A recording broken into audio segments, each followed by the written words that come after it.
We'll start the session. So, இன்னைக்கு நம்ம discuss பண்ண போற டாபிக் வந்து how to enable MSME features in Tally Prime. Of course, இந்த Tally Prime பேஸ்டா தான் நான் இதை சொல்ல போறேன். இருந்தாலும் அதுக்கு முன்னாடி வந்து வாட் இஸ் MSME அப்படின்றத பத்தி நம்ம கொஞ்சம் டீட்டெயில்டா டிஸ்கஸ் பண்ணிடலாம். இதுல நம்ம தெரிஞ்சுக்கிறதுக்கு ரொம்ப பெரிய விஷயங்கள் எதுவும் கிடையாது. இருந்தாலும் இதனுடைய கான்செப்ட் நம்ம தெரிஞ்சுக்கிட்டு டாலியில நம்மளுக்கு அந்த இம்ப்ளிமெண்டேஷன் கரெக்டா பண்ணும்போது நிறைய பெனிஃபிட்ஸ் இருக்கு. அதை பத்தி தான் நான் உங்களுக்கு இப்போ எக்ஸ்பிளைன் பண்ண போறேன். ரைட், இந்த செஷன் நமக்கு ஸ்பான்சர் பண்ணியிருக்கிறது asset genesis house of accountants. So house of accountants அப்படின்றது ஒரு கம்யூனிட்டி அக்கௌண்டன்ஸ் உடைய நாலேஜ் என்ஹான்ஸ்மெண்ட்காகவும் அக்கௌண்டன்ஸ் உடைய எம்ப்ளாயபிலிட்டி ஸ்கில்ஸ் கேப் ஏதாவது இருந்ததுன்னா அந்த கேப்பை ஃபில் பண்றதுக்காகவும் ஒர்க் பண்ணிட்டு இருக்காங்க. இந்த கம்யூனிட்டியில ஜாயின் பண்றவங்களுக்கு எல்லாருக்குமே இந்த வெபினார் அட்டன் பண்றது ஃப்ரீயா அட்டன் பண்ணலாம். அண்ட் ஃப்ரீக்வெண்டா சம் வெபினார்ஸ் நம்ம கண்டக்ட் பண்ணிட்டு இருக்கோம். அதை வந்து நீங்க யூஸ் பண்ணிக்கலாம். எங்களோட வெப்சைட் வந்து www.houseofaccountants.com. சம் அதர் சர்டிஃபிகேஷன் கோர்சஸும் இருக்கு. டீடைல்ஸ் நீங்க வெப்சைட்ல செக் பண்ணுங்க. Also we have a portal for job search, www.tallyhr.com. இந்த போர்ட்டல்ல உங்களுடைய ரெஸ்யூம்ஸ் நீங்க அப்லோட் பண்ணீங்க அப்படின்னா எங்களோட HR எக்ஸிக்யூட்டிவ்ஸ் உங்களுக்கு இருக்கிற ஸ்கில்ஸ் அனலைஸ் பண்ணிட்டு உங்களுக்கு சூட்டபிள் வேகன்சிஸ் இருந்ததுன்னா உங்களை வந்து ஒரு வாட்ஸ்அப் ப்ராட்காஸ்ட் மூலமா கனெக்ட் பண்ணி அந்த ஜாப் போஸ்டிங்ஸை உங்களுக்கு அப்டேட் பண்ணுவாங்க. இப்போ நம்ம டிஸ்கஸ் பண்ண போற topic how to enable MSME features in Tally Prime. என்னோட பேர் Manikandan, I'm the senior faculty at House of Accountants. Right, so இந்த செஷன் அட்டன் பண்ணிட்டு இருக்கவங்க எந்த ஒரு புது ஃபீச்சரையும் நீங்க டாலியில இம்ப்ளிமெண்ட் பண்றதுக்கு முன்னாடி ஃபர்ஸ்ட் இன்ஸ்ட்ரக்ஷன் என்னன்னா நீங்க டாலி டேட்டாவை பேக்கப் எடுத்து வச்சுக்கோங்க. நீங்க இம்ப்ளிமெண்ட் பண்ற ஃபீச்சர்ஸ் வந்து அதர் டிரான்சாக்ஷன்ஸையோ இல்லை அதர் ரிப்போர்ட்ஸையோ அஃபெக்ட் பண்ணாத மாதிரி பார்த்துக்கோங்க. அப்கோர்ஸ் அதெல்லாம் ஆகாது. இருந்தாலும் நீங்க எனேபிள் பண்ண ஃபீச்சர்னால ஏதாவது டேட்டால ப்ராப்ளம்ஸ் வரக்கூடாதுன்றதுக்காக தான் இந்த பேக்கப் எடுங்க அப்படின்ற இன்ஸ்ட்ரக்ஷன் கொடுக்குறோம். இது ஒரு விஷயம். ரெண்டாவது, நீங்க ஜூனியர் அக்கௌண்டண்டா இருந்தீங்கன்னா எந்த ஒரு புது ஃபீச்சரையும் நீங்க டாலியில இம்ப்ளிமெண்ட் பண்றதுக்கு முன்னாடி உங்களுடைய சீனியர் அக்கௌண்டன்ட் கிட்டயோ இல்லை டாக்ஸ் கன்சல்டன்ட் இல்லை சார்ட்டர்ட் அக்கௌண்டன்ட்ஸ் கிட்ட இன்ஃபார்ம் பண்ணிட்டு அவங்க பெர்மிட் பண்ணா மட்டும் நீங்க அதை ஆக்டிவேட் பண்ணணும். ரைட். ஸோ இன்னைக்கு நம்ம டிஸ்கஸ் பண்ண போறது மொத்தம் 3 விஷயம் பார்க்க போறோம். ஒன்று வந்து MSMEனா என்ன அப்படின்னு அண்டர்ஸ்டாண்ட் பண்ணிக்க போறோம். நம்பர் 2 வந்து MSME ஃபீச்சர்ஸை டாலியில எப்படி எனேபிள் பண்ணலாம் அப்படின்னு பார்க்க போறோம். அண்ட் தென் இந்த MSME ஃபீச்சரை நம்ம எனேபிள் பண்றதுனால நமக்கு என்ன பெனிஃபிட், இந்த ரிப்போர்ட்ஸ் ஜென்ரேட் பண்றதுலன்றதை பத்தி டீட்டெயில்டா பார்க்க போறோம். நான் ஏற்கனவே சொன்ன மாதிரி இது ரொம்ப சிம்பிளான ஒரு டாஸ்க் தான். பட் ஆனால் இதை நீங்க நிச்சயமா தெரிஞ்சு வச்சிருக்கணும். If you are an accountant in MSME companies are நீங்க ஒரு பெரிய கம்பெனியில் அக்கௌண்டண்டா இருந்தாலும் உங்களுடைய சப்ளையர்ஸ் வந்து MSMEல ரிஜிஸ்டர் பண்ண சப்ளையர்ஸா இருக்கக்கூடும். அந்த சிச்சுவேஷன்ல MSMEல உங்களுடைய சப்ளையர்ஸ்க்கு பண்ண வேண்டிய பேமெண்ட்ஸ் அதனுடைய டியூ டேட் சம்பந்தமா என்னென்ன சேஞ்சஸ் கொண்டு வந்திருக்காங்கன்றதை தெரிஞ்சு வச்சுக்கிட்டீங்கன்னா இது உங்களுக்கு ரொம்பவே யூஸ்ஃபுல்லா இருக்கும். ஃபியூச்சர்ல லீகல் காம்ப்ளிகேஷன்ஸ் இல்லை ஸ்டாச்சுட்டரி கம்ப்ளைன்சஸ்ல இருந்து உங்களுக்கு ஒரு ப்ராப்ளம் வரும்போது அதுல இருந்து தப்பிக்கிறதுக்காக இப்ப நான் சொல்லித்தர விஷயங்கள் உங்களுக்கு ரொம்ப யூஸ்ஃபுல்லா இருக்கும். Right, first will start with what is MSME. நிறைய பேர் தெரிஞ்சிருக்கோம். தெரியாதவங்களுக்காகவும் ஒரு வாட்டி சொல்றேன். வாட் இஸ் MSME அப்படின்னா micro small and medium enterprises. அதாவது தமிழ்நாட்டில் எடுத்துக்க வேண்டாம், ஓவராலா இந்தியாலன்னு பார்த்தீங்கன்னா ஒவ்வொரு நாளுமே ஆயிரக்கணக்கான புது புது பிசினஸஸ் வந்து ஸ்டார்ட் ஆகிட்டே இருக்கு. ஸோ எல்லா செக்மெண்ட்ஸ்லயுமே ஸ்டார்ட் ஆகுது. ஒரு பெட்டி கடையில் ஆரம்பிச்சு ஒரு IT கம்பெனி வரைக்குமே வந்து புது பிசினஸஸ் வந்து ஸ்டார்ட் ஆயிட்டு இருக்கு. ஸோ இந்த கம்பெனிஸ் எல்லாமே என்ன பண்ணுவாங்கன்னா ஃபர்ஸ்ட் ஆஃப் ஆல் அவங்க ஒரு ப்ரொப்ரைட்டர்ஷிப் கம்பெனியா, பார்ட்னர்ஷிப் கம்பெனியா, பிரைவேட் லிமிடெட் கம்பெனியா, பப்ளிக் லிமிடெட் கம்பெனியா, இல்ல இந்த கிளாசிபிகேஷன் இல்லாம ரீசெண்டா இன்னும் கொஞ்சம் கிளாசிபிகேஷன்ஸ் வந்திருக்கு. அது என்னன்னா ப்ரொப்ரைட்டர்ஷிப் கம்பெனில ஒரே ஒரு ஓனர் தான் இருப்பாரு. அவர் வந்து ஃபர்தரா ப்ரொப்ரைட்டர்ஷிப் கம்பெனியா இல்லாம அவர் வந்து அதை வந்து லீகலைஸ் பண்ணணும் அப்படின்னா 1% கம்பெனின்னு ஒரு கான்செப்ட் இருக்கு. அதுல வந்து ரெஜிஸ்டர் பண்றதுக்கும் பாசிபிலிட்டி இருக்கு. Similar to private limited company மாதிரி. பிரைவேட் லிமிடெட் கம்பெனினா 2 பேருக்கு மேல இருக்கும் டைரக்டர்ஸ். ஆனா 1% கம்பெனி அப்படின்னும் பொழுது OPCன்னு சொல்லுவோம். ஒரே ஒரு பர்சன் மட்டும் டைரக்டரா இருக்க முடியும். அண்ட் அது இல்லாம பார்ட்னர்ஷிப் நம்ம பார்த்துருக்கோம். இப்போ வந்து partnership LLP, limited liability partnership அப்படின்னும் கம்பெனிஸ் வந்து கிளாசிஃபை ஆயிருக்கு. ஸோ இது வந்து கம்பெனியோடைய நேச்சரை வந்து டிஃபைன் பண்றது. அப்பார்ட் ஃப்ரம் தட் ஒவ்வொரு ஆர்கனைசேஷனுமே அவங்க ஸ்டார்ட் பண்ணும் பொழுது அவங்க என்ன பிசினஸ் மோட்டிவ்ல ஸ்டார்ட் பண்ணாங்க அதுக்கு ரிலேட்டடா இப்போ ஃபார் எக்ஸாம்பிள் வந்து அவங்க ஃபேக்டரிஸ் அப்படின்னு எடுத்துக்கிட்டீங்கன்னா அவங்களுக்கு தனியா வந்து ஒரு ரெஜிஸ்ட்ரேஷன் இருக்கு. அவங்க வந்து எந்த இடத்துல அவங்களோட ஃபேக்டரியை ரெஜிஸ்டர் பண்ணிருக்கிறாங்கன்றதை பொறுத்து. ஆர் ஃபுட் ப்ராசஸ் பண்ற கம்பெனிஸ், இல்லை வந்து ஃபுட் மேனுஃபேக்சர் பண்றவங்க, இல்லை வந்து ஈவன் வந்து டிஃபன் சென்டர்ஸ் மாதிரி ஹோட்டல்ஸ் மாதிரினா அவங்க FSSAIன்னு ஒரு சர்டிஃபிகேட் வாங்குவாங்க. இந்த மாதிரி அவங்க பண்ற பிசினஸஸ் பொறுத்தும் நம்ம வந்து அந்த ரெஜிஸ்ட்ரேஷன்ஸ் நம்ம பண்ணுவோம். அபார்ட் ஃப்ரம் தட், அந்த ஆர்கனைசேஷனுடைய இன்வெஸ்ட்மெண்ட் சைஸையும் அவங்களுடைய டேர்ன் ஓவரையும் பண்றதை பேஸ் பண்ணி கவர்மெண்ட் என்ன பண்ணிருக்காங்கன்னா அவங்கள வந்து கிளாசிஃபை பண்ணிருக்காங்க. நம்ம யூஸ்வலா சொல்லும்போது என்ன சொல்லுவோம்னா, ஒரு சின்ன கம்பெனில வேலை செய்யறேன்னு சொல்லுவோம், இல்லைன்னா ஐம் ஒர்க்கிங் ஃபார் பிக் கம்பெனின்னு சொல்லுவோம், இல்ல லார்ஜ் ஸ்கேல் என்டர்பிரைசஸ் சொல்லுவோம், இல்ல எம்என்சின்னு சொல்லுவோம், பிபிஓன்னு சொல்லுவோம் இல்லையா. இந்த மாதிரி பாத்தீங்கன்னா micro, small and medium enterprises சொல்லி பிரிச்சிருக்காங்க. தமிழ்ல சொல்லணும்னா சிறு குறு நடுத்தர நிறுவனங்கள் அப்படின்னு சொல்லி சொல்லலாம். ஸோ இப்போ வந்து இந்த கம்பெனியை எப்படி பிரிச்சிருக்காங்க, ஏன் பிரிச்சிருக்காங்கன்றத பத்தியும் நம்ம டிஸ்கஸ் பண்ணலாம். ஃபர்ஸ்ட் ஆஃப் ஆல் வந்து இதனுடைய கிளாசிஃபிகேஷன் அப்படின்னு எடுத்துக்கிட்டோம்னா மைக்ரோ, ஸ்மால், மீடியம் இது ரெண்டுத்துக்குமே அவங்க பண்ற turn over as well as அவங்களுடைய அந்த பிளான்ட் அண்ட் மிஷினரி இருக்கும், அவங்களுடைய மிஷின்ஸ் யூஸ் பண்ணுவாங்க இல்லையா. ஃபேக்டரி பேஸ்டு ப்ரொடக்ஷன் பேஸ்டா இருந்ததுன்னா அவங்க வாங்கியிருக்க பிளான்ட் அண்ட் மிஷினரி பேஸ்டாகவும் அவங்களுடைய ஆர்கனைசேஷனை வந்து கிளாசிஃபை பண்றாங்க. ஓகே, இது ஏன்றதை அடுத்த ஸ்லைட்ல தான் சொல்ல போறேன். பட் ஆனால் இப்போ நீங்க தெரிஞ்சுக்க வேண்டியது மைக்ரோ அப்படின்னு நம்ம ஒரு கம்பெனி நம்ம எப்போ சொல்லுவோம் அப்படின்னு பார்த்தீங்கன்னா குறு நிறுவனம் அப்படின்னு சொல்றோம்னு வச்சுக்கோங்களேன். ரொம்ப சின்ன கம்பெனி அப்படின்னு கேஷுவலா சொல்லலாம். அவங்களுடைய இன்வெஸ்ட்மெண்ட்ஸ் வந்து மிஷின்ஸ்க்கு வந்து அவங்க 1 கோடி ரூபாய் வரைக்கும் இன்வெஸ்ட் பண்ணியிருந்தாங்கன்னா அந்த மிஷின்ஸ்க்கு அவங்கள வந்து நம்ம மைக்ரோ அப்படின்னு சொல்ல போறோம். ஓகே, ஃபார் எக்ஸாம்பிள் அவங்க மிஷின்ஸ்க்கே வந்து ஒரு 5 கோடி ரூபாய் இன்வெஸ்ட் பண்ணியிருக்காங்க, அவ்வளோ பெரிய மிஷின்லாம் வாங்கியிருக்காங்கன்னா அவங்கள நம்ம மைக்ரோன்னு சொல்ல மாட்டோம். ஓகே, அதே மாதிரி டேர்ன் ஓவர் வந்து 5 கோடி ரூபாய்க்குள்ள பண்ணியிருக்கிறவங்கள நம்ம மைக்ரோன்னு சொல்லுவோம். ஸோ இந்த இடத்துல நான் திரும்ப ஒரு விஷயம் சொல்றேன். அது என்னன்னா யூஸ்வலாவே வந்து நம்ம டேர்ன் ஓவர் பேஸ்டா பாத்தீங்கன்னா ஒரு அச்சுறுத்தல் இருக்கும். அது என்னன்னா எனக்கு இவ்வளவு டேர்ன் ஓவர் ஆச்சுன்னா நான் ஜிஎஸ்டிக்குள்ள கட்டாயமா வரணும், இவ்வளவு டேர்ன் ஓவர் ஆச்சுன்னா எனக்கு கட்டாயமா எனக்கு இவ்வளவு ப்ராஃபிட் இருந்தா எனக்கு இன்கம் டாக்ஸ் இருக்கணும்லாம் இருக்கும். ஆனா எம்எஸ்எம்இ பொறுத்த வரைக்கும் இது ஒரு நல்ல விஷயம். உங்களோட டேர்ன் ஓவர் குறைவா இருக்கு, உங்களுடைய மிஷன்ஸ்ல நீங்க இன்வெஸ்ட் பண்ணிருக்கிற அமௌண்ட் நீங்க குறைவா இருக்குன்னா உங்களை நான் மைக்ரோன்னு சொல்லுவாங்க. அப்போ உங்களுக்கான பெனிஃபிட்ஸ் அதிகமா இருக்கும். அதே மாதிரி ஸ்மால், அதே மாதிரி மீடியம் அப்படின்னு பிரிச்சிருக்காங்க. இப்போ ஸ்மால் அப்படின்னா உங்களோட மிஷன்ஸ்ல நீங்க 10 கோடி ரூபாய்க்கு மேல இன்வெஸ்ட் பண்ணிருக்க கூடாது. அதே மாதிரி நீங்க உங்களுடைய ஆனுவல் டேர்ன் ஓவரும் 50 கோடி ரூபாய்க்கு மேல இருக்கக்கூடாது. அதே மாதிரி மீடியம் அப்படின்னா நீங்க மிஷன்ஸ்ல 50 கோடி ரூபாய்க்கு மேல இன்வெஸ்ட் பண்ணிருக்க கூடாது, டேர்ன் ஓவரும் 250 crores மேல இருக்கக்கூடாது. அப்பதான் நம்ம என்ன சொல்லணும், இந்த ஆர்கனைசேஷன்ஸ் வந்து இது micro or small or medium அப்படின்னு சொல்லி சொல்லலாம். சரி, இப்போ இதனால என்ன பெனிஃபிட் எனக்கு, என்னுடைய கம்பெனியை ஒரு மைக்ரோவாவோ இல்ல ஸ்மாலாவோ இல்ல ஒரு மீடியம் ஸ்கேல் என்டர்பிரைசஸாவோ மினிஸ்ட்ரி ஆஃப் எம்எஸ்எம்இ இருக்கு. ஸோ சென்ட்ரல் கவர்மெண்ட்டுடைய மினிஸ்ட்ரி ஆஃப் எம்எஸ்எம்இ அப்படின்ற ஒரு டிபார்ட்மெண்ட்ல ரெஜிஸ்டர் பண்றதுனால எனக்கு என்ன பெனிஃபிட் அப்படின்னு பாத்தீங்கன்னா, ஃபர்ஸ்ட் பெனிஃபிட் நிறைய எம்எஸ்எம்இ கம்பெனிஸ்க்கு தெரிஞ்ச விஷயமா இருக்கும். அது என்னன்னா மிஷின்ஸ் ஏதாவது வாங்கும் பொழுது எனக்கு வந்து கொலாட்ரல் ஃப்ரீ லோன் கொடுப்பாங்க. மிஷின்ஸ் ஏதாவது வாங்கணும்னு நினைச்சேன்னா எனக்கு வந்து உங்களுடைய வீடு டாக்குமெண்ட் எடுத்துட்டு வாங்க, நீங்க வந்து உங்களுடைய ப்ராப்பர்ட்டி டாக்குமெண்ட்டோ இல்லை வேற ஏதாவது அசட்ஸ் எடுத்துட்டு வந்து பிளட்ஜ் பண்ணுங்கலாம் சொல்லாம உங்களுக்கு வந்து லோன் கொடுக்கறதுக்கான பாசிபிலிட்டி இருக்கு. அடுத்ததா பாத்தீங்கன்னா உங்களுக்கு கொடுக்குற லோனுக்கும் இன்ட்ரெஸ்ட் ரேட் ரொம்ப குறைவா இருக்கும். ஸோ இந்த இடத்துல தான் நீங்க எல்லாருமே தெரிஞ்சுக்கணும், மார்க்கெட்ல வந்து ஒரு ஓடி அக்கௌண்ட்னா இன்ட்ரெஸ்ட் ரேட் என்ன இருக்கு, பர்சனல் லோன்னா எவ்வளவு இன்ட்ரெஸ்ட் ரேட் இருக்கும், ஹவுசிங் லோன்னா எவ்வளவு இன்ட்ரெஸ்ட் ரேட் இருக்கும்ன்றத கேஷுவலா உங்களுக்கு தெரிஞ்சவங்க கிட்ட கேட்டு தெரிஞ்சுக்கோங்க. ஓகே, நம்பர் 2 வந்து ரெடியூஸ் ரேட் ஆஃப் இன்ட்ரெஸ்ட் கிடைக்கும். மூணாவது என்னன்னா, இதுதான் நம்ம இன்னைக்கு பார்க்க போற விஷயம். அது என்னன்னா protection against the delay payments. For example உங்களுடைய கம்பெனி எம்எஸ்எம்இல ரெஜிஸ்டர் பண்ணிருக்க ஒரு கம்பெனியா இருந்தா நீங்க உங்க பொருளை விற்கும் பொழுது உங்க கஸ்டமர் உங்களுக்கு கொடுக்க வேண்டிய பணத்தை டிலேவா கொடுக்குறாரா அப்படின்னு பாக்குறோம். ஸோ டிலேவா கொடுக்குறாருன்னா ஃபர்ஸ்ட் நீங்க அவங்களை எப்படி மிரட்டலாம் அப்படின்னா, சார் நாங்க வந்து எம்எஸ்எம்இல ரெஜிஸ்டர் பண்ணிருக்கோம் அப்படின்னு சொன்னீங்கன்னாவே தேர் இஸ் அ பாசிபிலிட்டி உங்க கம்பெனி, அதாவது உங்களுடைய கஸ்டமர் உங்களுக்கு கரெக்ட் டைமுக்கு பேமெண்ட் பண்ணுவாங்க. ஓகே, ஸோ நம்ம இன்னைக்கு அதை தான் பத்தி டீட்டெயில்டா பார்க்க போறோம். எம்எஸ்எம்இல ரெஜிஸ்டர் பண்ண கம்பெனியா இருந்தா நீங்க உங்க நீங்க ஒரு சப்ளையரா இருந்தீங்கன்னா உங்க கஸ்டமர் கிட்ட பணத்தை வந்து அதிகாரமா கேட்கலாம். ஏன்னாங்க எம்எஸ்எம்இல ரெஜிஸ்டர் பண்ணிருக்கோம், எங்களுக்கு கரெக்ட் டைமுக்கு பேமெண்ட் பண்ணுங்கன்னு சொல்லி கேட்கலாம். ஓகே, அதை பத்தி நம்ம இப்போ டீட்டெயில்டா பார்க்கலாம். அண்ட் தென் வந்து வேற என்ன பெனிஃபிட் இருக்கு நான் எம்எஸ்எம்இல ரெஜிஸ்டர் பண்றதுனால அப்படின்னு பாத்தீங்கன்னா, என்னோட மார்க்கெட் பிரசன்ஸ் வந்து அதிகமா இருக்கும். இப்போ நான் வந்து ஒரு எம்எஸ்எம்இல ரெஜிஸ்டர் பண்ண ஒரு பிசினஸா இருந்ததுன்னா அங்கங்க வந்து ஒரு ட்ரேட் அசோசியேஷன்ஸ் இருக்கும். இப்போ சேம்பர் ஆஃப் காமர்ஸ்ன்னு சொல்லுவாங்க, சிக்கின்னு சொல்லுவாங்க. அது மாதிரி நிறைய சேம்பர் ஆஃப் காமர்ஸஸ் இருக்கும், ட்ரேட் அசோசியேஷன்ஸ் இருக்கும். அதுலலாம் நீங்க ரெஜிஸ்டர் பண்ணிருப்பீங்க. அதுலலாம் ஈவெண்ட் நடக்கும் பொழுது ஆஸ் எம்எஸ்எம்இ கம்பெனியா உங்களுக்கு நிறைய பெனிஃபிட்ஸ் கொடுப்பாங்க. இப்போ ஃபார் எக்ஸாம்பிள் ஒரு ட்ரேட் ஃபேர் நடக்குதுன்னு வச்சுக்கோங்களேன், அந்த ட்ரேட் ஃபேர்ல நீங்க பார்ட்டிசிபேட் பண்ணணும்னு நினைக்கிறீங்கன்னா எம்எஸ்எம்இல ரெஜிஸ்டர் கம்பெனியா தான் உங்களுக்கு ஒரு டிஸ்கவுண்ட் இருக்கு அப்படின்னு சொல்லுவாங்க.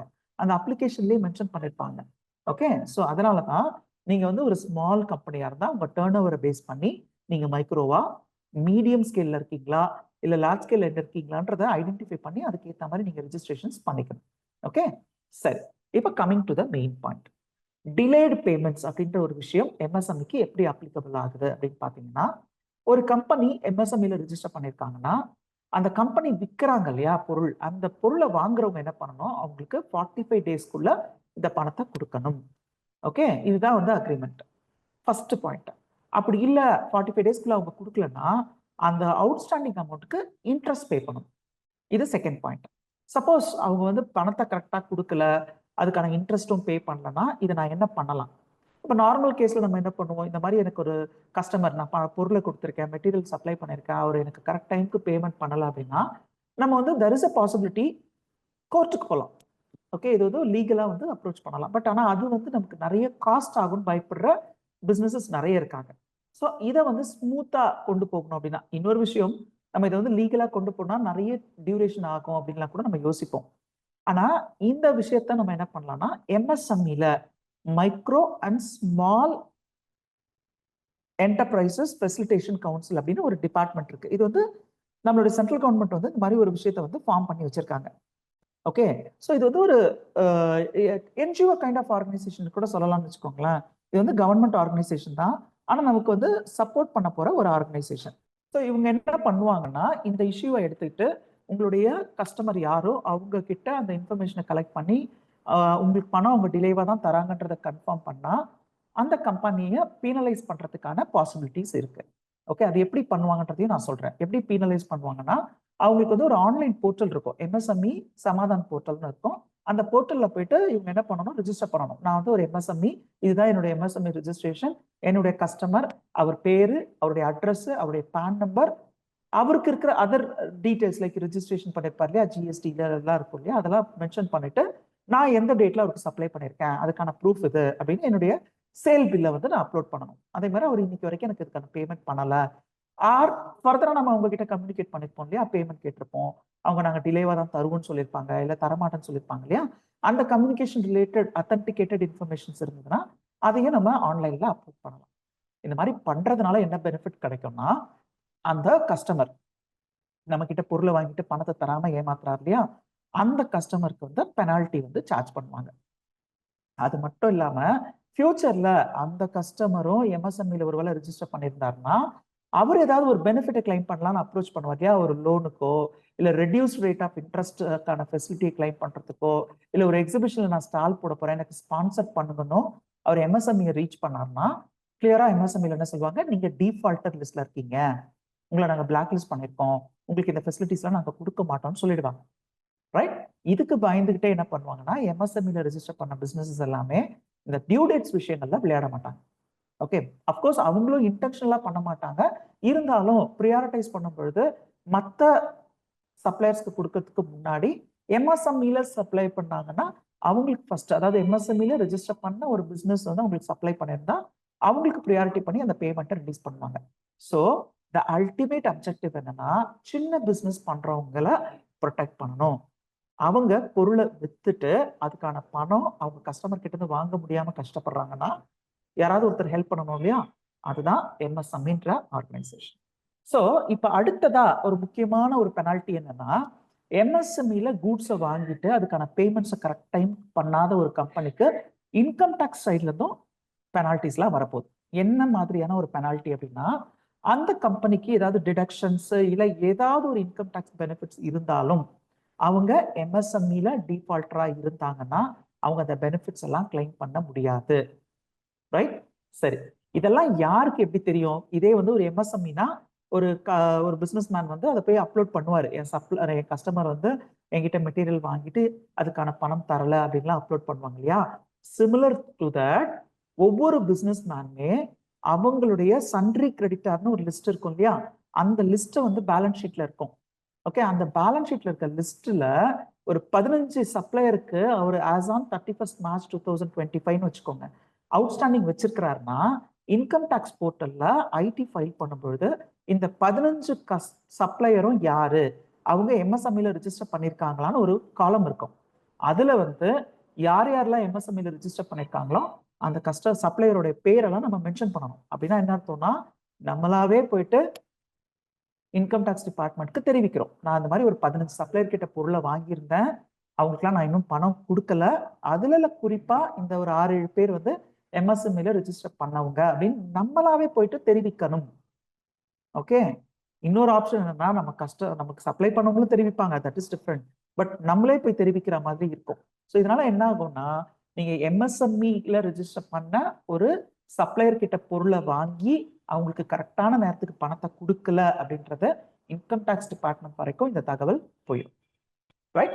ஸோ இதை தான் நம்ம இன்னைக்கு டீட்டெயில்டா பார்க்க போறோம். இன்னும் கொஞ்சம் ரொம்ப டீட்டெயில்ஸ்க்குள்ளெல்லாம் போவேன்னா இன்னும் கொஞ்சம் இன்ஃபர்மேஷன்ஸ் நான் கொடுக்க போறேன். அது என்னன்னா, நீங்க ஒரு பிசினஸ் மேனா இருந்தீங்கன்னா, அதாவது நீங்க எல்லாம் அக்கௌண்டன்ட்ஸ்னு வச்சுக்கோ, உங்களுடைய பிசினஸ்ல நீங்க ஒரு MSME சப்ளையர் கிட்ட இருந்து பொருளை வாங்குறீங்கன்னா, அந்த MSME சப்ளையர், அதாவது ஒரு ராஜு என்டர்பிரைசஸ்னு ஒரு சப்ளையர் இருக்காரு, உங்களுடைய சப்ளையர் சன்ட்ரி கிரெடிட்டார், அவருடைய லெட்ஜர் கிரியேட் பண்ணும்போது நீங்க என்ன பண்ண போறீங்கன்னா, MSME அப்படின்ற ஒரு அடிஷனல் ஃபீல்டை இன்க்ளூட் பண்ண போறீங்க. அப்படின்னா என்ன அர்த்தம்? ராஜு என்டர்பிரைசஸ் அண்டர் சன்ட்ரி கிரெடிட்டார்னு கொடுப்போம், அவங்களுடைய அட்ரஸ் கொடுப்போம், பில் வைஸ் டீடைல்ஸ்லாம் எனேபிள் பண்ணுவோம், அவங்களோட GST நம்பர்லாம் கொடுக்குற மாதிரியே அவர் MSME இல்லையான்றதையும் மென்ஷன் பண்ணணும். அவ்வளவுதான், முடிஞ்சிச்சு. ரொம்ப சிம்பிள். இதுக்கப்புறம் கேஷுவலா நீங்க பொருளை விற்கலாம், பொருளை வாங்கலாம். இப்போ உங்களுடைய சப்ளையருடைய அவுட்ஸ்டாண்டிங் எடுத்து பார்ப்போம் இல்லையா? அதை பார்க்கும் பொழுது அந்த சப்ளையர் 15 பேர்ல யார் யாரெல்லாம் MSMEன்றத தனியா டாலி உங்களுக்கு ரிப்போர்ட்டா கொடுக்கும். இதனால என்ன அட்வான்டேஜ் அப்படின்னு பாத்தீங்கன்னா, MSME சப்ளையர்ஸ்க்கு ஃபர்ஸ்ட் இம்பார்ட்டன்ஸ் கொடுத்து நீங்க பேமெண்ட்ஸை செட்டில் பண்ணலாம். அப்படி இல்லையா, ஒரு 100 சப்ளையர் இருக்காங்க உங்களுக்கு, அதுல ஒரு 5 பேர் மட்டும் MSME வச்சவங்களா பெரிய கம்பெனிஸ். பெரிய கம்பெனிஸ்க்கு அவங்க உங்ககிட்ட பணத்தை வாங்குறதுக்கு அவங்க என்னென்னலாம் பண்ணணுமோ பண்ணிடுவாங்க. ஆனா இந்த ஸ்மால் கம்பெனிஸ் MSMEன்றதுனால அவங்க கிட்ட நீங்களாவே போய் சரண்டர் ஆகிறதுக்கும் பாசிபிலிட்டி இருக்கு. ரெக்வஸ்ட் பண்ணலாம். ஓகே, என்னை ரிப்போர்ட் பண்ணிடாதீங்க, நான் வந்து சீக்கிரமா செட்டில் பண்றேன்னு அவங்க கிட்ட நீங்க ரெக்வஸ்ட் பண்றதுக்கும் பாசிபிலிட்டி இருக்கு.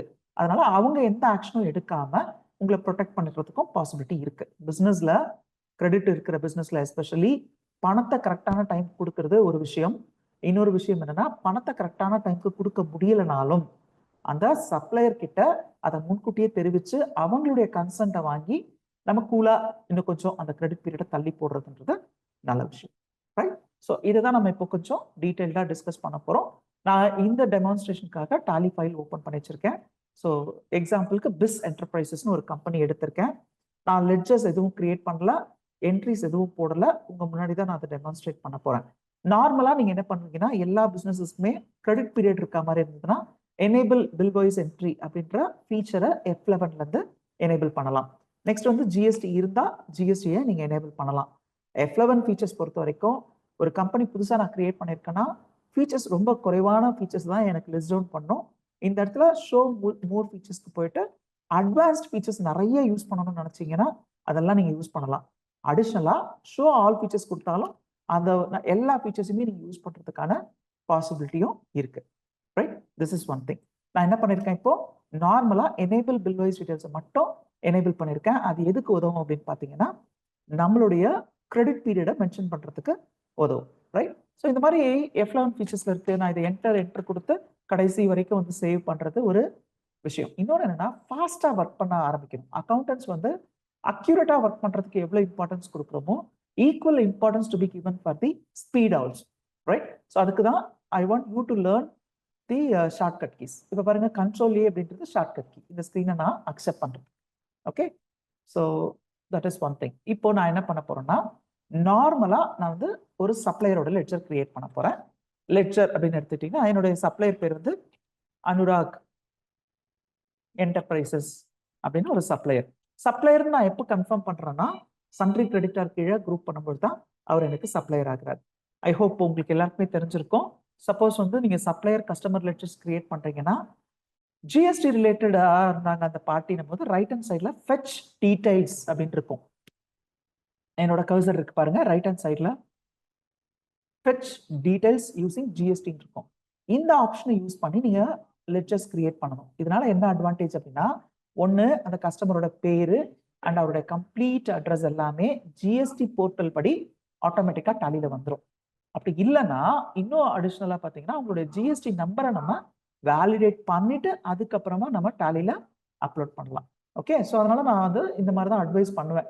நார்மலா உங்க கம்பெனில ஜிஎஸ்டி இருந்ததுன்னா உங்க கஸ்டமர் சப்ளையர் ஜிஎஸ்டியில் ரெஜிஸ்டர் பண்ண பர்சன் சொன்னாங்கன்னா அப்போ நீங்க அவங்களோட லெட்ஜர்ஸ் கிரியேட் பண்ணும்போது மேனுவலா கிரியேட் பண்ணாம ரைட் ஹேண்ட் சைட்ல இருக்க ஃபெட்ச் டீடைல்ஸ் யூசிங் ஜிஎஸ்டின்ற ஆப்ஷனை யூஸ் பண்ணி கிரியேட் பண்ணுங்க. ஓகே, அஃப்கோர்ஸ் இது வந்து இப்போ எம்எஸ்எம்இக்கு ரிலவெண்ட் கிடையாது, இருந்தாலும் சொல்றேன். தென் இப்போ நான் வந்து என்னுடைய சப்ளையரோட பேரை அண்ட் சன்ட்ரி கிரெடிட்டார்னு கொடுத்துட்டேன். நார்மலா நம்ம பில் வைஸ் டீடைல்ஸ் எனேபிள் பண்றது இல்லை அவருக்கு வந்து ஒரு கிரெடிட் பீரியட் வந்து எப்பவுமே 30 டேஸ்க்குள்ள அவருக்கு நம்ம ரிட்டர்ன் பண்ணணும், இல்லை 45 டேஸ்ல நம்ம ரிட்டர்ன் பண்ணணும்னா 45 டேஸ் மென்ஷன் பண்ணலாம். Complete address, phone number, email ID, bank details எல்லாமே சேவ் பண்ணிக்கலாம். அண்ட் எண்டில் பார்த்தீங்கன்னா ஜிஎஸ்டி டீடைல்ஸ் எல்லாம் மென்ஷன் பண்ண பிறகு லாஸ்ட் ஆப்ஷன் வந்து set or alter MSME registration details அப்படின்னு இருக்கும். இது வந்து எல்லா நேரங்கள்லயும் ஒரு லெட்ஜர்ல இருக்கிற எல்லா ஆப்ஷன்ஸும் இங்கே அவைலபிளா இருக்காது. இதை நீங்க ரொம்ப கேர்ஃபுல்லா ஹேண்டில் பண்ணணும். So junior accountants especially sir நான் லெட்ஜர் கிரியேட் பண்ணும்போது அன்னைக்கு நீங்க இங்க எம்எஸ்எம்இன்னு சொன்னீங்க, எனக்கு எம்எஸ்எம்இ இல்லை அப்படின்லாம் கேட்டிருக்காங்க. அதனால சொல்றேன், லெட்ஜர் கிரியேஷன்ல மோர் தென் 20 ஃபீல்ட்ஸ் வர்றதுக்கான பாசிபிலிட்டிஸ் இருக்கு. எல்லா லெட்ஜருக்கும் கிடையாது, depends on the grouping. Especially sundry creditor related லெட்ஜர்ஸா இருந்தா இந்த எம்எஸ்எம்இன்ற ஒரு ஆப்ஷன் எனேபிளா இருக்கான்னு பாருங்க. அப்படி இல்லைன்னா ஆஸ் யூஷுவல் F12 கான்ஃபிகரேஷன்ஸ் அவ்வளவுதான். அதுல போனீங்கன்னா உங்களுக்கு பாருங்க ஃபர்ஸ்ட் ஆப்ஷன்லயே ப்ரொவைட் எம்எஸ்எம்இ ரெஜிஸ்ட்ரேஷன் டீடைல்ஸ் இருக்கும். இதை நீங்க எனேபிள் பண்ணா மட்டும்தான் உங்களால லெட்ஜர் லெவல்ல இந்த ஸ்கிரீனை பார்க்க முடியும். That's all. நான் இங்க வந்து செட்டர் ஆல்டர்னு கொடுத்தாவே ப்ரொவைட் ஆர் செட்டர் ஆல்டர்னு இருந்துச்சுன்னா நீங்க வந்து எஸ் கொடுத்து உள்ள போகணும். அதை நீங்க அண்டர்ஸ்டாண்ட் பண்ணிக்கோங்க. செட்டர் ஆல்டர்னா எஸ் கொடுத்தா உள்ள போகணும்னு அர்த்தம். உள்ள போன பிறகு அவர் மைக்ரோவா, ஸ்மாலா, மீடியமா அப்படின்றத என்ஷூர் பண்ணிக்கோங்க. அவர் மைக்ரோனா மைக்ரோன்னு செலக்ட் பண்ணிக்கோங்க. அவருடைய உதயம் ரெஜிஸ்ட்ரேஷன் நம்பரை மென்ஷன் பண்ணுங்க. யூஸ்வலா உதயம் ரெஜிஸ்ட்ரேஷன்ன்றது அவங்களுடைய சர்டிபிகேட்டை நீங்க அவங்க கிட்ட இருந்து வாங்கணும். ஓகே, எப்படி இருக்கும்னா அவங்க தமிழ்நாடு பேஸ்ட் ரெஜிஸ்ட்ரேஷன் பண்ணியிருந்தாங்கன்னா உதயம் -TN- ஒரு 8 டிஜிட் நம்பர் இருக்கும். ஓகே, ஃபார் எக்ஸாம்பிளுக்கு நான் கொடுக்குறேன். இந்த நம்பர்ஸ் வந்து அக்யூரேட்டா இல்லைன்னா டாலி வந்து இது தப்பா இருக்குன்ற மாதிரி நமக்கு வார்னிங் கொடுக்கும். இது வந்து not only for this Udyam registration, also for the PAN number, GST number மாதிரியான விஷயங்கள் அந்த ஃபார்மட் படியோ இல்லை டிஜிட்ஸ் தப்பா இருந்தாலோ இல்லை ஈவன் ஜிஎஸ்டி நம்பர்ஸா இருந்தா அந்த மாதிரி ஒரு ஜிஎஸ்டி நம்பர் ஜிஎஸ்டியில ரெஜிஸ்டர் பண்ணாம இருந்ததுன்னா உங்களை அது சேவ் பண்றது போது எரர் மெசேஜ் கொடுக்கும். எரர் இல்லை, வார்னிங் மெசேஜ். எரர் மெசேஜ்க்கும் வார்னிங் மெசேஜ்க்கும் டிஃபரன்ஸ் இருக்கு. வார்னிங் மெசேஜ்னா வார்ன் பண்ணிட்டு உங்களை அலோ பண்ணிடும், சரி போங்க நீங்க கிரியேட் பண்ணிக்கோங்க. ஆனா எரர்னா உங்களை அங்கிருந்து மூவ் பண்ண அலோ பண்ணாது. சரியா? இப்போ அவருடைய நேச்சர் என்ன, ட்ரேடரா, மேனுஃபேக்சரரா, இல்ல அவருடைய சர்வீஸ் ஆர்கனைசேஷனான்றதையும் எப்பத்துல இருந்து இந்த நம்பர் வந்து அப்ளிகபிள் அப்படின்னு நம்மள கேட்கும். இது ஏன் ஸ்பெசிஃபிக்கா கேட்குது அப்படின்னு பாத்தீங்கன்னா தெர் இஸ் அ பாசிபிலிட்டி இப்போ மைக்ரோவா இருக்கிற கம்பெனி டேர்ன் ஓவர் அதிகமா பண்ணி அவங்க வந்து ஸ்மாலா மாறலாம், இல்ல மீடியமாவும் மாறலாம். ஓகே, அந்த மாதிரி சுச்சுவேஷன்ஸ்ல நம்ம இந்த ஃபீல்டுக்கு வந்து இந்த டீடைல்ஸை வந்து நம்ம மாத்துறோம், மைக்ரோல இருந்து ஸ்மால் அப்படின்னு மாத்துறோம். அப்போ மாத்தும் பொழுது டாலி உங்ககிட்ட ஒரு கேள்வி கேட்கும். அது என்னன்னா எப்பத்துல இருந்து அவரு மைக்ரோல இருந்து ஸ்மாலா மாறினாருன்னு கேட்கும். அப்ப நீங்க என்ன பண்ணணும், effective from 1st of August, effective from 1st of Septemberன்னு அவரு உங்களுக்கு சர்டிபிகேட் மென்ஷன் பண்ணிருப்பார் இல்லையா, அந்த பீரியடை வந்து நீங்க செலக்ட் பண்ணுங்க. ரைட், நான் இந்த எக்ஸாம்பிள மைக்ரோலயே கண்டினியூ பண்றேன். ஸோ இப்போ நான் அதை சேவ் பண்ண போறேன். இந்த மாதிரி நீங்க ஒவ்வொரு கஸ்டமர் சப்ளையர் லெட்ஜர்ஸை அவங்க கிட்ட எம்எஸ்எம்இ சர்டிபிகேட் இருக்குன்னா வித் எம்எஸ்எம்இ நீங்க அந்த டீடைல்ஸை லெட்ஜர்ஸை கிரியேட் பண்ணிக்கோங்க. ஓகே, ஸோ இப்போ நான் என்ன பண்ணணும்னா நார்மலாக ஒரு ஸ்டாக் ஐட்டம் கிரியேட் பண்ணி அவருக்கு ஒரு சேல் என்ட்ரி வந்து பாஸ் பண்ணி காட்ட போறேன். நேம்சேக் நான் ஸ்டாக் 1 அப்படின்னு கொடுக்குறேன். இதெல்லாம் நீங்க டீடைல்டாக கிரியேட் பண்ணணும். நான் வந்து டைம் ப்ராப்ளம் இருக்கிறதுனால சிம்பிளா நான் வந்து ஒரு ஸ்டாக் ஐட்டம் கிரியேட் பண்ணியாச்சு. அண்ட் நான் வந்து பர்ச்சேஸ் பண்ண போறேன். இன்னும் பர்ச்சேஸ் லெட்ஜர் கிரியேட் பண்ணல, அதையும் நான் கிரியேட் பண்ணிடுறேன். இப்போ நான் வந்து ஒரு எம்எஸ்எம்இல ரெஜிஸ்டர் பண்ணேன், அனுராக் என்டர்பிரைசஸ் கிட்ட இருந்து மெட்டீரியல்ஸ் வாங்க போறேன். ஸோ பர்ச்சேஸ் லெட்ஜர் கிரியேட் பண்றேன் அண்டர் பர்ச்சேஸ் அக்கௌண்ட். ஸோ இதுக்கெல்லாம் வந்து நீங்க நார்மலா வேற எதுவும் ஆக்ஷன்ஸ் எடுக்க வேண்டாம். நார்மல் பர்ச்சேஸ் என்ட்ரி தான். ஜிஎஸ்டி அப்ளிகபிள்னா அப்ளிகபிள், நாட் அப்ளிகபிள்னா நாட் அப்ளிகபிள் கொடுத்துருங்க. நான் வந்து ஒரு நம்பர் ஆஃப் ஐட்டம் ஒன்று செலக்ட் பண்ணி ஒரு 1 lakhக்கு மெட்டீரியல்ஸ் வந்து இந்த சப்ளையர் கிட்ட இருந்து வாங்கின மாதிரி ஒரு சாம்பிள் என்ட்ரி பாஸ் பண்றேன். பாஸ் பண்ண பிறகு இந்த இடத்துல டியூ டேட் இன்ஃபர்மேஷன், அவருக்கு பில் நம்பர் 1க்கு 45 டேஸ்ல நான் அவருக்கு பேமெண்ட் பண்ணணும் அப்படின்னு நார்மல் பர்ச்சேஸ் என்ட்ரி தான். பர்ச்சேஸ் என்ட்ரியில there is nothing special. Okay, இதை சேவ் பண்ண பிறகு நம்ம ஒவ்வொரு சப்ளையருக்கும் எவ்வளோ பே பண்ணணுன்ற ரிப்போர்ட்ஸ் ஆக்சஸ் பண்ணுவோம் இல்லையா, அதே மாதிரி டிஸ்பிளே உங்களுக்கு ஸ்டாச்சுட்டரி ரிப்போர்ட்ஸ்னு ஒரு ரிப்போர்ட் இருக்கு. நான் உங்களுக்கு அதையும் காட்டுறேன். ஸோ டிஸ்பிளே ஸ்டாச்சுட்டரி ரிப்போர்ட்ஸ் போனால் உங்களுக்கு எம்எஸ்எம்இ ரிப்போர்ட்ஸ் இருக்கும். ஸோ இது நம்ம அப்புறம் பார்க்கலாம். ஆனால் normal outstanding report, statement of accounts, outstanding, payable, அதில் போனீங்கன்னா நார்மலாக நம்ம பேயபிள் ஒவ்வொரு சப்ளையருக்கும் நம்ம எவ்வளோ பே பண்ணணும் அப்படின்னு பார்ப்போம் இல்லையா? இது வந்து ஒரு நார்மல் பேயபிள் ரிப்போர்ட் தான். ஆனால் இந்த சப்ளையர்ஸ்ல, அதாவது நமக்கு ஒரு 10 சப்ளையர் இருக்காங்க, 20 சப்ளையர் இருக்காங்க, அவங்களுக்கு ஒவ்வொருத்தருக்குமே 2-3 பில் பெண்டிங் வச்சிருக்கோம்னா இது ரொம்ப கொஞ்சம் காம்ப்ளிகேட்டடான ரிப்போர்ட்டா போயிடும். அதுல ஸ்பெசிஃபிக்கா யார் யாரெல்லாம் எம்எஸ்எம்இல ரெஜிஸ்டர் பண்ணவங்கன்னு நம்ம ஐடென்டிஃபை பண்ணணும். ஓகே, இது மட்டும் கிடையாதுங்க. நம்ம தேர்ஸ்டே அன்னைக்கு அக்கௌண்ட்ஸ் ஃபைனலைசேஷன் செஷன் பார்க்க போறோம். லாஸ்ட் தேர்ஸ்டே பார்த்தோம், அதனுடைய கண்டினியூட்டி கமிங் தேர்ஸ்டே நம்ம பார்க்க போறோம்.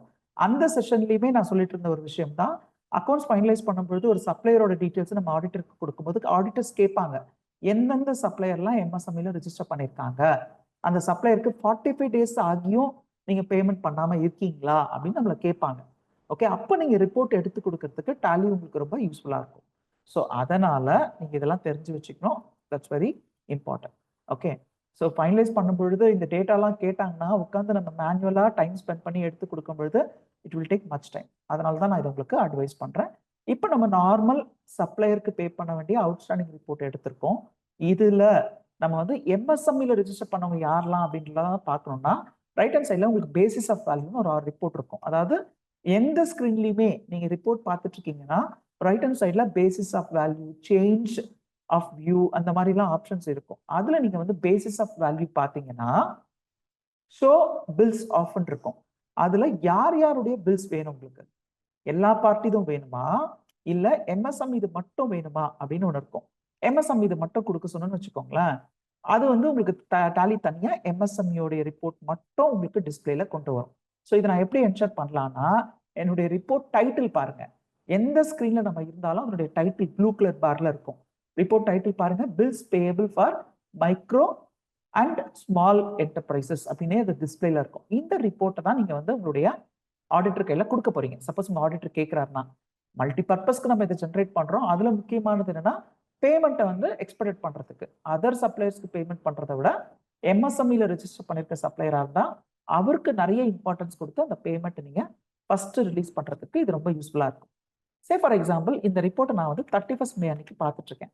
அப்போ உங்களுக்கு வந்து இந்த ரைட் ஹேண்ட் சைட்ல 15 டேஸ் அப்படின்னு காட்டும். அப்படின்னா என்னன்னா ஓவர் டியூ, அவருக்கு பே பண்ண வேண்டியது 16th மே, இன்னைக்கு டேட் 31st மே அப்படின்னா ஓவர் டியூ பை 15 டேஸ் அப்படின்னு காட்டும். ஓகே, யூஸ்வலா ஆடிட்டர்ஸ் என்ன கேட்பாங்கன்னா ஏஜிங் கேட்பாங்க. ஏஜிங் எப்படி கேட்பாங்கன்னா, பில் டேட்ல இருந்து 45 நாள் ஆகியும் பேமெண்ட் பண்ணாம இருக்க ரிப்போர்ட்டை, 90 நாள் ஆகியும் பேமெண்ட் பண்ணாம இருக்கிறதெல்லாம் தனித்தனி காலம்ல போட்டு கொடுக்க சொல்லுவாங்க. ஸோ அப்போ நம்ம என்ன பண்ணலாம்னா, அனுராக் என்டர்பிரைசஸ்க்கு 1 lakh பே பண்ண வேண்டியிருக்கு. பில் டேட் வந்து 15 நாள் ஆயிடுச்சு. ஓகே, டியூ டேட்டை விட 15 நாள் ஆயிடுச்சு. அப்போ நம்ம என்ன பண்ணலாம், இந்த ஏஜிங் மெத்தடை செலக்ட் பண்ணி பில் டேட்ல இருந்து 45 நாள் ஆனது, பில் டேட்ல இருந்து 90 நாள் ஆனதுன்னு சொல்லி 180 டேஸ் ஆனதுன்னு சொல்லி கிளாசிஃபை பண்ணி இந்த ரிப்போர்ட்டை நம்ம கொடுக்கலாம். ஸோ இப்போ பாருங்க, இந்த சப்ளையர் அனுராக் என்டர்பிரைசஸ் கிட்ட இருந்து பொருளை வாங்கியிருக்கோம். பில் டேட்ல இருந்து 45 நாளைக்கு மேல ஆயிடுச்சு. ஓகே, ஏன்னா அவர் கிரெடிட்டே ஒரு 45 நாள் கொடுத்தாரு, அதை தாண்டி ஒரு 15 நாள் ஆனதுனால 45 நாள் மேலான ஒரு காலம்ல உங்களுக்கு அந்த ரிப்போர்ட் வரும். ஓகே, சப்போஸ் ஒரு சில பில்க்கு நான் இன்னும் டியூ டேட் குள்ள தான் இருக்கேன்னா அது வந்து லெஸ் தென் 45ன்ற காலம்குள்ள வரும். ஒரு சில பில்ஸ் எனக்கு வந்து 100 நாள் ஆகியும் நான் பேமெண்ட் பண்ணாம இருக்கேன்னா பிட்வீன் 90 to 80 டேஸ் அப்படின்ற காலம்குள்ள வரும். ஓகே, நான் வாங்கி 6 மாசம் ஆச்சு, 7 மாசம் ஆச்சு, 8 மாசம் ஆச்சுன்னா மோர் தென் 180 டேஸ்ன்ற காலம்ல வரும். இதுதான் வந்து ஏஜிங் ரிப்போர்ட் அப்படின்றது. இதுல ஸ்பெசிஃபிக்கா நார்மல் பேயபிள் ரிப்போர்ட்ஸ் பார்க்காம ஸ்பெசிஃபிக்கா வந்து நம்ம கண்ட்ரோல் பி கொடுத்து பேசிஸ் ஆஃப் வேல்யூல இருந்து எம்எஸ்எம் இதை மட்டும் பார்க்கறது தான் இந்த ரிப்போர்ட்டை எனேபிள் பண்ணதுடைய எஃபெக்ட். ஓகே, ஸோ இங்க பாருங்க, இந்த இடத்துல பெண்டிங் பில்ஸ் காலம்ல கூட போய் பார்த்தீங்கன்னா bill due in upcoming days ஆப்ஷன்ல கூட பார்க்கலாம். அடுத்த 15 நாள், அடுத்த 20 நாள்ல டியூவா இருக்கிறது, அந்த மாதிரிலாம் நீங்க டேட்ஸ் ஸ்பெசிஃபை பண்ணி பார்த்தீங்கன்னா உங்களுக்கு டாலி வந்து அந்த ரிப்போர்ட்டை பெர்ஃபெக்டா கொடுக்கும். ரைட், அது மட்டும் இல்லாம இது சம்பந்தமா வேற என்ன நம்ம பண்ணலாம் அப்படின்னா, ஸ்டாச்சுட்டரி ரிப்போர்ட்ஸ்ல எம்எஸ்எம்இ ரிப்போர்ட்ஸ் இருக்கும். அதுல வந்து ஃபார்ம் 1 இருக்கும். ஓகே, அந்த அனெக்ஷர்ல போனீங்கன்னா நீங்க எந்த கஸ்டமருக்கு எந்த பில்லுக்கு கிரெடிட் டேட் தாண்டியும் நீங்க பேமெண்ட் பண்ணாம இருக்கீங்க அப்படின்ற ரிப்போர்ட் உங்களுக்கு கிடைக்கும். ஓகே, எம்எஸ்எம்இ கிரெடிட் பீரியட் அப்படின்ற ஆப்ஷன்ல போய் பாத்தீங்கன்னா MSME credit period from company features as per agreement, அதாவது அவங்களுக்கு வந்து நான் 45 நாள்ல கிரெடிட் கொடுத்துருக்கணும், பேமெண்ட் ரிலீஸ் பண்ணிருக்கணும் ஆஸ் பர் எம்எஸ்எம்இ அக்ரிமெண்ட், இவங்களுக்குலாம் நான் இன்னும் பண்ணல அப்படின்ற மாதிரியான ஒரு ரிட்டர்ன் அது. ஓகே, ஸோ அந்த கஸ்டமரோட பேரு, அவருடைய பேன் நம்பர் எல்லாமே இந்த ரிப்போர்ட்ல வந்துடும். அதே மாதிரி பாத்தீங்கன்னா எம்எஸ்எம்இ டீடைல்ஸ், நீங்க ஏற்கனவே ஒரு கம்பெனி லெட்ஜர்ஸ்லாம் கிரியேட் பண்ணியாச்சு, சப்ளையர் லெட்ஜர்ஸ்லாம் கிரியேட் பண்ணியாச்சு, இது வரைக்கும் எனக்கு இந்த எம்எஸ்எம்இயோட விஷயங்கள் தெரியாது அப்படின்னா இப்போ இது கம்பல்சரி ஆயிடுச்சுன்றதுனால ஒவ்வொரு சப்ளையர் கிட்டையுமே நீங்க வந்து இந்த எம்எஸ்எம்இ பத்தி சொல்லி உங்ககிட்ட எம்எஸ்எம்இ சர்டிபிகேட் இருந்தா எங்களுக்கு கொடுங்கன்னு கேட்டு வாங்கிக்கலாம். நம்ம யூஸ்வலா என்ன பண்ணுவோம், புதுசா ஒரு கஸ்டமரையோ சப்ளையரையோ லெட்ஜரா கொண்டு வரதுக்கு முன்னாடி அவங்களோட ஜிஎஸ்டி சர்டிபிகேட் வாங்கி நம்ம ரெஜிஸ்டர் பண்ற மாதிரியே தான் இந்த இடத்துல நம்ம அவங்களுடைய எம்எஸ்எம்இ சர்டிபிகேட்டையும் வாங்கி லெட்ஜர்ல நம்ம ரெஜிஸ்டர் பண்ண போறோம். Right, update party MSME details இருக்கு, அது உள்ள போயிட்டு ஆல் கிரெடிட்டார்ஸ்னா ஆல் கிரெடிட்டார்ஸ் கொடுங்க, கொடுத்தீங்கன்னா உங்களுக்கு எல்லா கிரெடிட்டார்ஸோட பேரும் வரும், அவங்களுடைய ரெஜிஸ்ட்ரேஷன் நம்பரை இந்த இடத்துல நம்ம அப்டேட் பண்ணிக்கலாம். ஓகே, சப்போஸ் நம்ம கொடுக்காம இருக்கணும் அந்த இடத்துல அப்டேட் பண்றதுக்கான ஃபீல்ட் இருக்கும், அதை நீங்க அப்டேட் பண்ணிக்கலாம். ஸோ இன்னும் கொஞ்சம் அட்வான்ஸ்மெண்ட்ஸ்லாம் இருக்கு டாலியில பாத்தீங்கன்னா, நீங்க இந்த மாதிரி உட்காந்து மேனுவல் ஒர்க்லாம் பண்ணாம எக்ஸல் ஃபார்மேட்ல இருந்து டாலியில டைரக்டா அப்லோட் பண்றதுக்கான ப்ரொவிஷன்ஸும் வந்திருக்கு. ஈவன் இப்போ உங்ககிட்ட ஒரு 100 சப்ளையர் இருக்காரு, அந்த 100 சப்ளையர் கிட்ட தான் எம்எஸ்எம்இ டீடைல்ஸ் வாங்கிட்டீங்க, அதை உட்காந்து மேனுவலா உட்காந்து டைப் பண்ணும் பொழுது 2 விஷயம் நடக்கும், ஒன்று கைவலிக்கும், இன்னொன்று வந்து மேனுவலா ஃபீட் பண்ணும்போது நம்ம எரர் பண்றதுக்கான சான்சஸ் இருக்கு, டைப்போகிராஃபிக்கல் எரர். இதை அவாய்ட் பண்ணணும்னா தர் இஸ் அ பாசிபிலிட்டி, நீங்க எக்ஸல்ல கூட அந்த டேட்டாவை வாங்கி டாலியில இம்போர்ட் பண்ணிக்கலாம். ஓகே, ஸோ இது வந்து உங்களுடைய ஒர்க் வந்து ரெடியூஸ் பண்ணணும். ஸோ யாருக்கெல்லாம் டாலியில ஒரு எக்ஸல்ல இருந்து நம்ம ஒரு லெட்ஜர்ஸையோ மாஸ்டர்ஸையோ ஸ்டாக் ஐட்டம்ஸையோ ஏதாவது ஒரு விஷயம் டாலியில நான் ஃபீட் பண்ணணும், அது ஒரு data entry kind of work, okay, அதை வந்து எக்ஸல்ல இருக்கு, அதை நான் டாலியில எக்ஸ்போர்ட் பண்ணிக்க முடியுமா, டாலிக்குள்ள இம்போர்ட் பண்ணிக்க முடியுமா, பண்ண முடியும். அது தெரியாதவங்க எங்க கூட டச்ல இருங்க, கண்டினியூஸா அடுத்தடுத்த செஷன்ல அந்த மாதிரியான டாபிக்ஸ் தான் நம்ம டிஸ்கஸ் பண்ண போறோம். Right, so MSME related suppliers அவங்களுடைய லெட்ஜர்ஸ் எப்படி கிரியேட் பண்ணலாம், அவங்களுடைய டிரான்சாக்ஷன்ல இருக்கிற கிரெடிட்ஸை வந்து நம்ம எப்படி ரிப்போர்ட்டா பார்த்து அவங்களுக்கான பேயபிள்ஸை கரெக்ட் டைம்க்கு செட்டில் பண்ணலாம் அப்படின்றத சொல்லி கொடுக்கறது தான் இந்த செஷனுடைய அப்ஜெக்ட். ரைட், ஸோ நான் ஒவ்வொரு செஷன்லையுமே சொல்ற ஒரு விஷயம் என்னன்னா, உங்களுடைய டாலியை நீங்க லேட்டஸ்ட் ரிலீஸ்ல அப்டேட்டடா வச்சுக்கோங்க. இப்போ டாலி பிரைம்ல லேட்டஸ்ட் ரிலீஸ் வந்து ரிலீஸ் 6.1.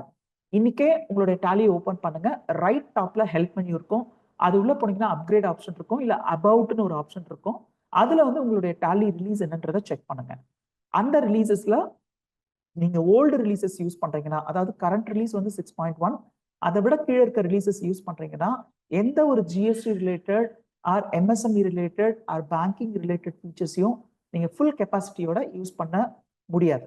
ஸோ பெட்டர் உங்களுடைய லேட்டஸ்ட் ரிலீஸை நீங்க உங்க டாலியில இன்ஸ்டால் பண்ண ட்ரை பண்ணுங்க. ஒருவேளை உங்களால பண்ண முடியல அப்படின்னா உங்களுடைய டிஎஸ்எஸ் டாலி சப்ஸ்கிரிப்ஷன் சர்வீசஸ் சொல்லுவாங்க, அந்த டிஎஸ்எஸ் எக்ஸ்பைரி ஆயிருக்குன்னு அர்த்தம்.